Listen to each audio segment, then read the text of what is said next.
স্থানীয় সংবাদ পড়ছি তিথি গাঙ্গুলি। আজ 16ই ডিসেম্বর, ঐতিহাসিক বিজয় দিবস।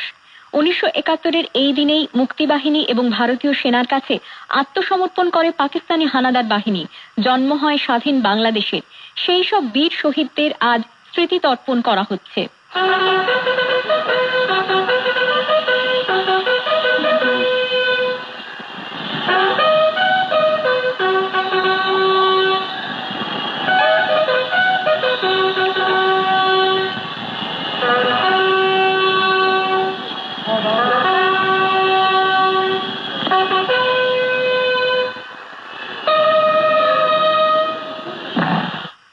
প্রধানমন্ত্রী নরেন্দ্র মোদী 50তম ঐতিহাসিক বিজয় দিবস উপলক্ষে নতুন দিল্লির জাতীয় যুদ্ধ স্মারকে আজ সকালে শ্রদ্ধার্ঘ্য নিবেদন করেন। প্রতিরক্ষামন্ত্রী রাজনাথ সিং এই উপলক্ষে স্বর্ণিম বিজয় বর্ষের লোগো প্রকাশ করেন। এ রাজ্যেও নানা অনুষ্ঠানের মধ্য দিয়ে দিনটি পালিত হচ্ছে। ভারতীয় সেনাবাহিনীর পূর্বাঞ্চলীয় কমান্ডের প্রধান কার্যালয় ফোর্ট উইলিয়ামে বিশেষ অনুষ্ঠানের আয়োজন করা হয়। ভারতীয় সেনার পূর্বাঞ্চলের প্রধান অনিল চৌহান শহীদদের প্রতি শ্রদ্ধা জানান। তিনি মুক্তিযোদ্ধা ও ভারতীয় সেনার যৌথ অবদানের স্মৃতিচারণা করে এই যুদ্ধের স্মৃতি মনে রাখা এবং পরবর্তী প্রজন্মকে সে বিষয়ে অবগত করানোর জন্য সবাইকে আবেদন জানান। শ্রী চৌহান বলেন, আগামী বছর মুক্তিযুদ্ধের 50তম বর্ষপূর্তি পালন করা হবে। এই এক বছর ভারতে বিজয় বর্ষ এবং বাংলাদেশে মুজিব বর্ষ পালন করা হবে। করোনা পরিস্থিতিতেও বাংলাদেশ থেকে মুক্তিযোদ্ধা সহ সেদেশের সেনাবাহিনীর প্রতিনিধি দল এই অনুষ্ঠানে অংশ নেওয়ার জন্য শ্রী চৌহান বাংলাদেশ সরকারকে কৃতজ্ঞতা জানান।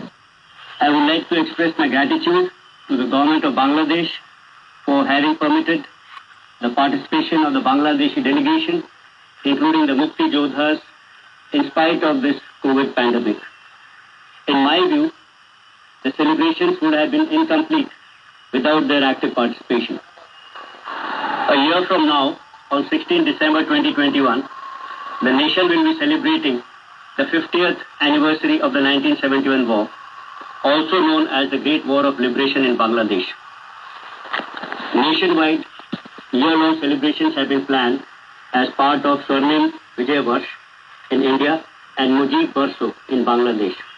50তম বিজয় দিবস উপলক্ষে আকাশবাণী কলকাতা আজ রাত 9টায় একটি বিশেষ অনুষ্ঠান সম্প্রচার করবে। সংবাদ বিভাগ প্রযোজিত এই অনুষ্ঠানটি গীতাঞ্জলি ও FM রেনবোয় শোনা যাবে। উত্তরবঙ্গ সফরের তৃতীয় দিনে মুখ্যমন্ত্রী মমতা ব্যানার্জি আজ কোচবিহারের রাসমেলা ময়দানে একটি দলীয় কর্মী সভায় যোগ দেবেন। গতকাল তিনি কোচবিহারের মহারাজা জিতেন্দ্র নারায়ণ মেডিকেল কলেজের নবনির্মিত ভবনের পাশাপাশি রিমোট কন্ট্রোলের সাহায্যে জলপাইগুড়ির ফুলবাড়ি এবং আলিপুরদুয়ারের জয়গাঁওতে দুটি দমকল কেন্দ্রেরও উদ্বোধন করেন।